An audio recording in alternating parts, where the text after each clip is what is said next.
Hi நண்பா, ரொம்ப கவலையில் இருக்கீங்களா? ரொம்ப கஷ்டப்படுறீங்களா? உங்கள் கூடயே இருக்கேன்னு சொன்னவங்க உங்களை விட்டுட்டு போயிட்டாங்களா? இல்லை உங்களை நிறைய பேர் உதாசீனப்படுத்துகிறாங்களா?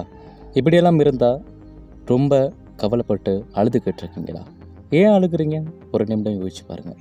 உடம்புலேருந்து வர அந்த கண்ணீர் துளி இருக்கு இல்லையா, அது உப்பு சுவை கொண்டது. அதை நம்மளை வேணான்னு ஒதுக்குனவங்களுக்காக செலவழிக்கிறதுல எந்த பயனுமே இல்லை. அதே உப்பு சுவை கொண்ட ஒரு நீர் தான் உடம்புல வியர்வையாக வரும். அந்த வியர்வை வருதுன்னா நம்ம கடின உழைப்பு இருக்குன்னு அர்த்தம். உழைப்பு கூட இருந்துச்சுன்னா நிச்சயமாக நம்ம வாழ்க்கையில் உயர போகிறோம்னு அர்த்தம்.